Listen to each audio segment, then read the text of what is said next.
86 വയസ്സുള്ള ഒരമ്മൻ്റെ ഇപ്പോഴത്തെ വീടും അവസ്ഥയും കാര്യങ്ങളാണ് കേട്ടോ ഈ വീഡിയോസ്.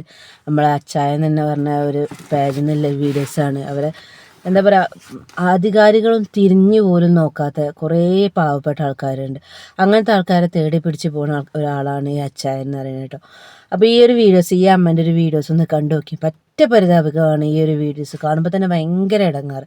അപ്പോൾ ഈ വീഡിയോസ് ഒന്ന് കണ്ടു നോക്കി, എന്നിട്ട് ബാക്കി പറയാം. അമ്മച്ചേ, എന്തോ അമ്മച്ചി എന്നാ വിഷമിക്കുന്നേ? നേരെ നിൽക്കാൻ മേലെ ഒരാഴ്ചയോളം അമ്മച്ചി ഇവിടെ ഇരുന്ന് വിറ്റിട്ട് ഒരു കൊട്ട പോലും വാങ്ങിച്ചു ആരെങ്കിലും ഇല്ല. അപ്പൊ അച്ഛൻ ഇത് മൊത്തം വാങ്ങിക്കട്ടെ? എനി കുടില് കണ്ട നെഞ്ചത്ത് കൈ വെക്കുവോ? ഇതെന്നാ അമ്മച്ചി? എന്താണ് അമ്മച്ചിയുടെ വീട്? 86 വയസ്സുള്ള അമ്മച്ചിയുടെ വീടാണിത്. ഈ വീടിന്റെ അവസ്ഥ കണ്ട സത്യം പറഞ്ഞാൽ എനിക്ക് സങ്കടം വരുന്നത്. അമ്മ എന്തെങ്കിലും കഴിച്ചോ?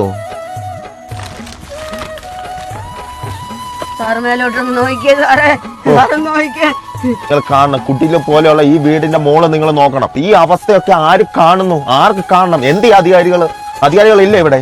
ആർക്ക് കാണണ്ടേ ഇത്? എങ്ങനെ അമ്മ ഇവിടെ ജീവിക്കുന്ന അമ്മ? അയ്യോ കഷ്ടമുണ്ട്. ഇതിനകത്ത് പുഴു അരിക്കുന്നു. നിങ്ങൾ ഇതൊക്കെ കാണണം. നിങ്ങൾ ചിന്തിക്കുക, എന്റെ പോലും കണ്ണ് നിറയുന്നത്. നിങ്ങൾ ആ ഒരു അവസ്ഥ ഇവിടെ വന്ന് ഇത് കാണുമ്പോഴേ നിങ്ങൾക്ക് അറിയത്തുള്ളൂ. ഉച്ചയ്ക്ക് ഈ ക്രിസ്മസ് മാസത്തിൽ അച്ഛനൊരു ഗിഫ്റ്റ് തരട്ടെ, കേക്ക്. അതുകൂടാതെ ഈ പണിക്ക് വേണ്ടി എത്രയും വേഗം പണി തീർക്കുക. പണിക്ക് വേണ്ടി അമ്മച്ചിക്ക് ഒരു ഫണ്ടും തരുന്നു. ഓക്കെ, ഞാൻ പറഞ്ഞല്ലോ, ഒരു മുറിയും ഒരു അടുക്കളയും ഒരു ബാത്റൂമും എനിക്ക് കാണണം. അമ്മച്ചി അതിസ്വസ്ഥമായിട്ട് കിടക്കണം കാണണം. ഓക്കെ, ഇനി അടുത്ത വിശേഷങ്ങളുമായിട്ട് വരുന്നിടം വരെ ബൈ ബൈ. അച്ചായൻ സ്കൂളിൽ ഞാൻ നിങ്ങളുടെ സ്വന്തം ജോലി നോക്കാം. കണ്ടല്ലോ, നമ്മളെ അധികാരികളൊന്നും കണ്ണ് തുറക്കാത്ത ഒരുപാട് പാവപ്പെട്ട വ്യക്തികൾ ഇപ്പോഴും നമ്മളെ ഈ നാട്ടിൽ കൂടെ ഉണ്ട്. ഒരു നേരം ഭക്ഷണം അവർ കഴിച്ചത് പറഞ്ഞിട്ടില്ല, പാലും വെള്ളം മാത്രമാണ് അവർ കഴിച്ചത്. അവരുടെ ഭക്ഷണതാണ്. അവർ തിരിഞ്ഞു നോക്കാൻ ഒരാളോ അവിടെ പഞ്ചായത്തിലോ ആരും ഒരു ആൾക്കാരെ ഒരു ഏറ്റെടുക്കാൻ ഇതുവരെ അവിടെ വന്നിട്ടില്ല. അപ്പോൾ ആ വീട് കണ്ടാൽ സങ്കടം തോന്നും അല്ലേ? ആ വീട് കണ്ട പുഴു അരിക്കണ രീതിയിൽ കാര്യങ്ങളൊക്കെ ആയിട്ട് ആ ഒരു പാവപ്പെട്ട ഒരു അമ്മ ഒറ്റയ്ക്കാണ് അവിടെ താമസം.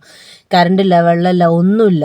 എന്നിട്ട് ഇത്രയും ദിവസമായിട്ട്, ഇത്രയും പ്രായം, ഇത്രയും കാലമായിട്ടും ആ അമ്മ എന്താ പറയുക, ആ പഞ്ചായത്തിൽ ജീവിച്ചിരിക്കുന്നുണ്ട്. പക്ഷെ ആ പഞ്ചായത്ത് അധികൃതരോ ആരും ഒന്ന് തിരിഞ്ഞു നോക്കാൻ പോലും ആ അമ്മനെ തിരിഞ്ഞു നോക്കാൻ ഒരാളില്ല. കൊട്ട വിറ്റിട്ടാണ് ആ അമ്മ ജീവിതം മുന്നോട്ട് പോകുന്നത്.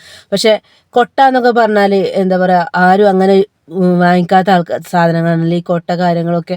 അതെന്തില്ലേ, എപ്പോഴെങ്കിലും വല്ലപ്പോഴൊക്കെ ഒരു കച്ചവടം നടന്നെങ്കിൽ നടന്നു. അപ്പം അമ്മ ചോദിക്കുന്നുണ്ട്, ഒരാഴ്ച ആയിട്ട് ഇതുവരെ ഒന്നും വിറ്റിട്ടില്ല. അപ്പോൾ ആ അവസ്ഥ ഒന്ന് ആലോചിച്ച് നോക്കുക. അപ്പോൾ അവരെന്താ കഴിക്കുക? അവരെ സഹായിക്കാൻ ഒരു ഓട്ടോറിക്ഷ ഡ്രൈവർ മാത്രം. ആ ഓട്ടോറിക്ഷ ഓടി കിട്ടണമെങ്കിൽ അതിന് എന്തെങ്കിലും ഭക്ഷണം വാങ്ങിക്കൊടുക്കുക, എന്തെങ്കിലും ചെയ്താൽ അത് മാത്രമേ ഉള്ളൂ. ആ ഒരാളെ മാത്രമേ ഉള്ളൂ അവർ പറയുന്നത്, അത് മാത്രമേ ഉള്ളൂ അവർ തിരിഞ്ഞു നോക്കാൻ.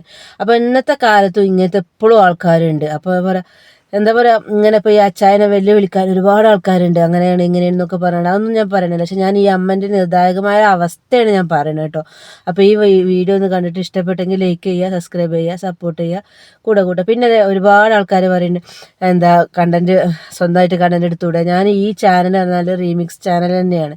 കാരണം ഇങ്ങനത്തെ ഇൻസ്റ്റയിലുള്ള വീഡിയോസും കാര്യങ്ങളും, ഇങ്ങനത്തെ വീഡിയോസാണ് ഞാൻ ഇതിൽ കണ്ടൻറ്റായിട്ട് യൂസ് ചെയ്യണത്. റിയാക്ഷൻ ആയിട്ടാണെങ്കിലും പിന്നെ ഷോർട്ടിൽ വരുന്നത് റിമിക്സ് ആയിട്ടാണ്, ഇൻസ്റ്റയിൽ റിമിക്സ് വരുന്നത്. അപ്പോൾ കുറേ ആൾക്കാർ കൂടി എന്തിനാ അതിൻ്റെ മുകളിൽ നിന്ന് നോക്കണമെന്നൊക്കെ പറഞ്ഞിട്ട് കുറേ വീഡിയോസും കമൻറ്റും കാര്യങ്ങളും വരുന്നുണ്ട്. അപ്പോൾ ഈ ചാനലെന്ന് പറഞ്ഞാൽ റീമിക്സ് ഇങ്ങനത്തെ വീഡിയോസ് മാത്രം യൂസ് ചെയ്യാനുള്ള ഒരു ചാനലായിട്ടാണ് ഇത് കാണുന്നത്. അപ്പോൾ ഞാൻ അത് പറഞ്ഞ് ആരും വരണ്ട. അപ്പോൾ ഓക്കെ, അടുത്ത വീഡിയോയിൽ കാണുന്നവരെ എല്ലാവർക്കും ബൈ.